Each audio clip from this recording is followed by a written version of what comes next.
And we're pleased to welcome now Professor Ron Rychlak. He's a distinguished professor of law and the Jamie L. Whitten Chair of Law and Government, also a faculty athletics representative at Ole Miss, and co-author of Gaming and Gambling Law, Cases, Materials, and Problems. And he's written a lot of other stuff as well that he shared with me that I've read. He's a fantastic writer, and appreciate him being on with us today. Good to see you there, Professor.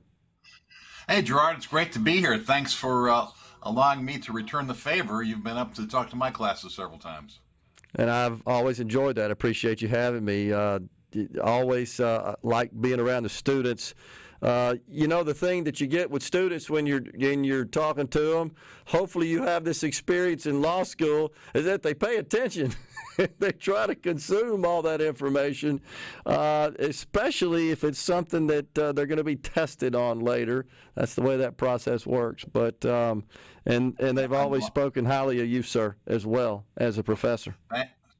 Thank you. I've been actually grading exams, finishing up this morning from the summer course. And, there's a certain pleasure you get when there are concepts that they knew nothing about before the semester, and you're reading these exams at the end, and they clearly get it.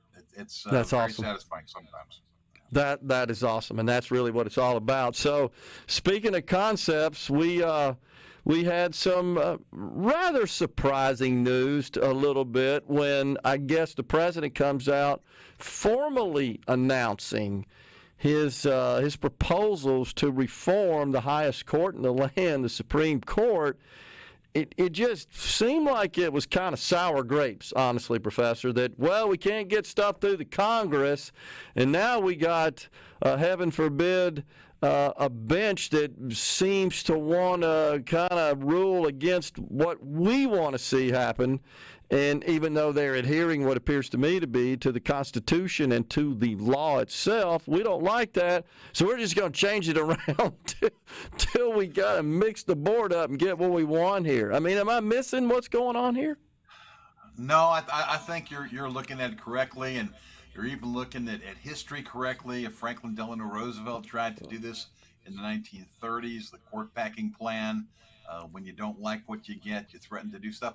And by the way, President Biden 20, 30 years ago was highly critical of the court packing plan of Roosevelt when he threatened to do that. And so to come out now as he's leaving office and decided he's not capable of filling out 4 more years, but is going to try to rewrite the Constitution and our basic structure of government. It is quite interesting. So, Professor, really 3 pillars, I guess, to the proposal, 3 elements of the proposal. One would be implementing term limits, 18 years for the justices, which, by the way, legislation measures have been filed in the past in doing some research on this. Never got any traction. Didn't get voted, of course, in either chamber. But I think they're in the Senate, perhaps. There's some senators that have authored legislation that would implement term limits. And then we got the no one is above the law, and I think that's just showing their grievance, if you will, for the fact that Mr. Trump earned some immunity based on a ruling that the court handed down.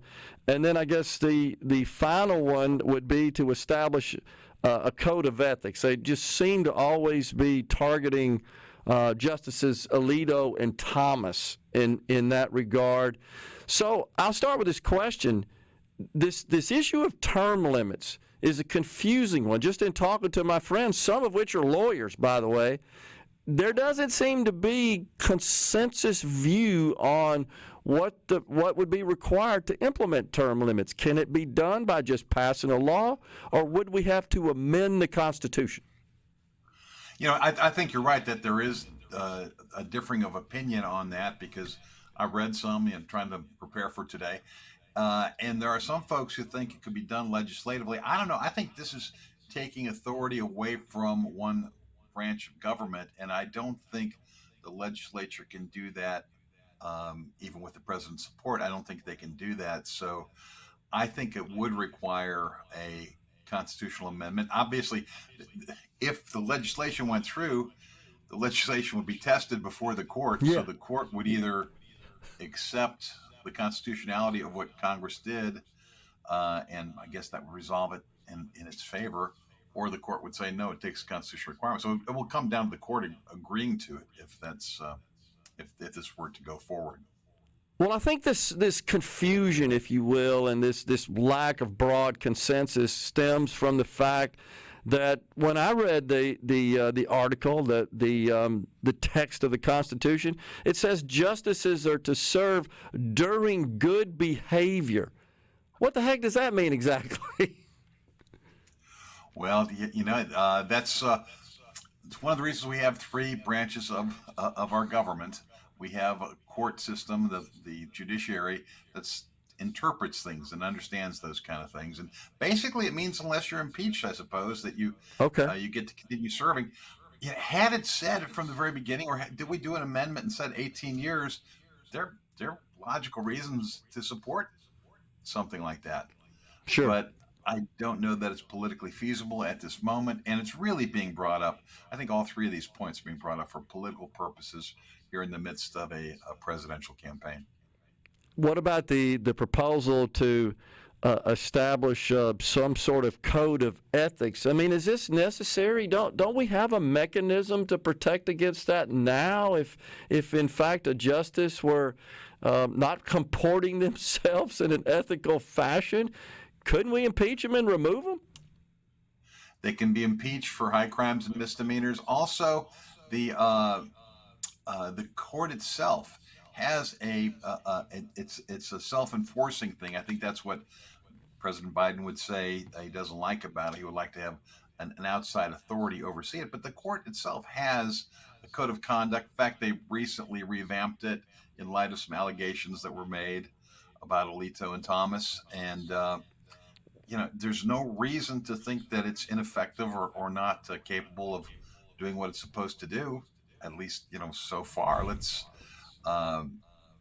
before we start major restructuring of our constitutional formation of government, let's allow it to have a chance to see if that works. And I think it will. I think there were some perhaps abuses, perhaps oversights that were brought forward that I think probably will not happen again. Interesting. All right, so what about the no one is above the law, which is really just kind of a euphemism for you guys got this wrong about your ruling on presidential immunity. So is this necessary again, Professor? And do you think the court got that ruling wrong, that decision wrong? No, I think in every country, I think up until recently, I will say this, at the international level, there's been an attack in recent years on sovereign immunity. That's been a traditional hallmark of judiciaries across the world, across the globe, that the sovereign, that the king, that the president, that the ruling, whatever structure of government you have, usually is immune from prosecution. That's been coming under attack really over the last 50 years. It's been a gradual erosion of that. But in almost every case, it's only for extreme matters of violation of human rights, of the worst kind of genocide type things you can think of. What this seems to propose from President Biden is to make the president responsible for any kind of action that might take place. And there are the tough decisions that rulers make in times of war, in times of peace, in times of civil unrest. And sometimes bad things happen. And if the government has to be defending itself in court for every decision that's made, you really get into an inability to function. You could freeze a government. And so I think the concept of sovereign immunity, with perhaps exceptions for the very, very worst types of offenses, is not only a good idea, but maybe an absolute necessity. Wow. So what about, other than the proposal to implement term limits, could a code of ethics, could it be implemented with legislation? And then the other one is as well, the no one above the law and the code of ethics, or the other two. So could those be done legislatively? We've got about a minute left. Well, yeah, well, I mean, I would say, first of all, if you're going to try to put a code of conduct in on the Supreme Court. And that's not for the legislature to do. That's the legislature reaching over a co-equal branch of government and claiming jurisdiction. I don't think they can do that.